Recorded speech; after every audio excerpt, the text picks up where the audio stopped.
Hai, Assalamualaikum warahmatullahi wabarakatuh. Sebelumnya perkenalkan nama saya Devi Nur Mariam. Saya dari jurusan Pendidikan Teknik Informatika, Fakultas Keguruan dan Ilmu Pendidikan dari Universitas Putra Indonesia YPTK Padang. Nah, baik di sini saya akan menjelaskan mengenai kecerdasan buatan. Yang mana di sini saya menggunakan dua materi, yaitu sistem pakar dan juga logika fuzzy. Nah, apa aja sih yang terdapat dalam sistem pakar serta logika fuzzy? Oke, mari kita bahas. Yang pertama yaitu sistem pakar.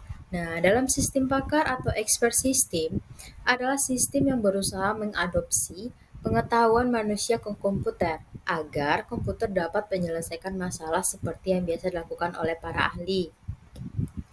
Nah, yang selanjutnya yaitu keuntungan dari sistem pakar. Yang pertama, memungkinkan semua orang bisa mengerjakan pekerjaan para ahli. Yang kedua, bisa melakukan proses serta berulang serta secara otomatis. Selanjutnya, menyimpan pengetahuan dan keahlian para pakar. Selanjutnya, mampu mengambil dan melestarikan keahlian para pakar. Yang kelima, mampu beroperasi dalam lingkungan yang berbahaya. Yang keenam, serta tidak memerlukan biaya saat tidak digunakan. Nah, dalam ada keuntungan pasti ada kelemahan. Oke, kelemahan dalam sistem pakar yaitu butuh biaya yang mahal untuk memeliharanya. Yang kedua, sulit dikembangkan. Selanjutnya, tidak 100% benar karena seseorang yang terlibat dalam pembuatannya. Yang keempat, pendekatan dalam situasi yang berbeda-beda. Nah, yang kelima, transfer pengetahuan dapat bersifat subjektif dan bias. Yang terakhir, kurangnya rasa percaya pengguna dapat menghalangi pemakaian sistem pakar. Selanjutnya kita masuk ke dalam langkah-langkah pembuatan sistem pakar. Nah, dalam kita pembuatan sistem pakar pasti membutuhkan langkah-langkah atau alurnya. Yang pertama, kita harus mengidentifikasi masalah dan kebutuhan. Yang kedua, menentukan problem yang cocok atau masalah nih, kita menentukan masalah apa yang cocok dalam pembuatan sistem. Yang selanjutnya mempertimbangkan dan alternatif. Yang keempat, menghitung pengembalian investasi. Yang kelima, memilih alat pengembangan. Yang keenam, merekayasa pengetahuan. Nah, yang selanjutnya yang ketujuh, merancang sistem. Selanjutnya, melengkapi pengembangan. Yang kesembilan, menguji dan mencari kesalahan sistem. Dan 10, memelihara sistem.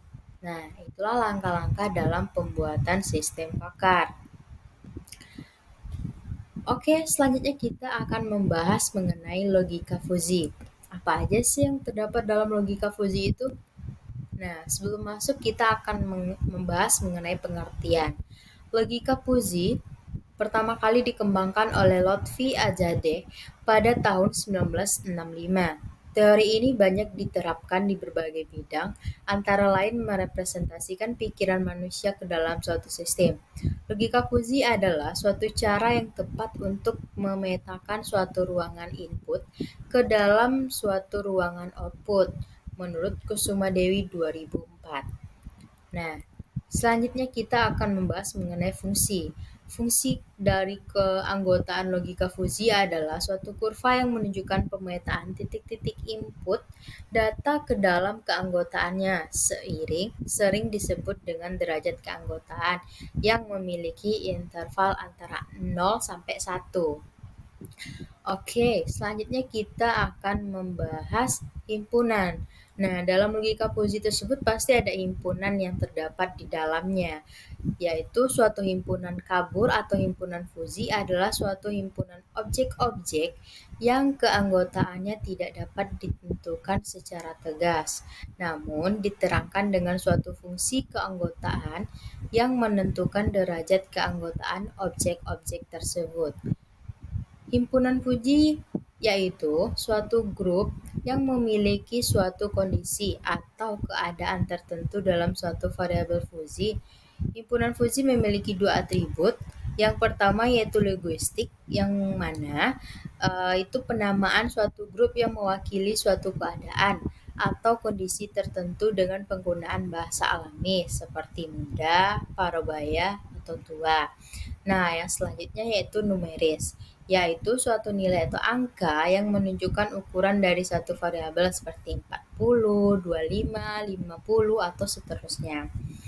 Oke, itu adalah himpunan yang terdapat dalam logika fuzzy. Nah, kita udah bahas nih sistem Parker dan juga logika fuzzy. Nah, jadi terlebih dan terkurangnya bisa lihat dalam PPT yang telah saya bacakan tadi. Oke, see you next time. Assalamualaikum warahmatullahi wabarakatuh.